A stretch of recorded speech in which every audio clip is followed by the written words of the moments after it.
দেশের প্রকৃত উন্নয়নে নির্বাচিত ও গণতান্ত্রিক সরকারের বিকল্প নাই বলে মন্তব্য করেছেন ব্যবসায়ী নেতা আব্দুল আওয়াল মিন্টু। একই সাথে তিনি বলেছেন, ভারতের সাথে সুসম্পর্ক চান ব্যবসায়ীরা, তবে সেটা আত্মসম্মান বজায় রেখে। সোমবার অর্থনৈতিক খাতের সাংবাদিকদের সংগঠন ইকোনমিক রিপোর্টার্স ফোরাম IRF সদস্যদের সাথে এক আলোচনায় এসব কথা বলেন তিনি। আব্দুল আওয়াল মিন্টু বলেন, LDC গ্র্যাজুয়েশনে সবাই চায়, তবে এটি যেন প্রকৃত সময় হয়। মিথ্যা তথ্য দিয়ে LDC গ্র্যাজুয়েশন দরকার নাই বলেও জানান তিনি। বিগত সরকার দেশে যে চড়া সুদে ঋণ এনে দেশের বেশি রিজার্ভ দেখিয়েছেন বলেও মন্তব্য করেন এই ব্যবসায়ী নেতা।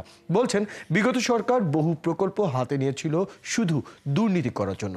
এ সময় মূল্যস্ফীতি নিয়ন্ত্রণে মুদ্রানীতি প্রণয়নের জন্য বাংলাদেশ ব্যাংকের আলাদা একটি কমিটির প্রয়োজনীয়তাও তুলে ধরেন তিনি। মিন্টু বলেন, শেখ হাসিনা সরকার দলীয়করণ ও দুর্নীতিকে প্রশ্রয় দিতে গিয়ে দেশকে ধ্বংসের দ্বার প্রান্তে নিয়ে গেছে।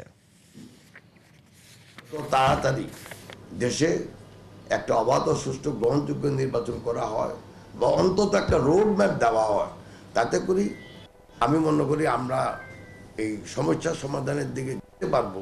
তা আমি মনে করি এটা ভারতের সাথে আমাদের সম্পর্ক ভালো হওয়া উচিত, কিন্তু একই সাথে আমাদের আত্মসম্মান যেন বজায় থাকে সেটার দিকেও আমাদের খেয়াল রাখা উচিত।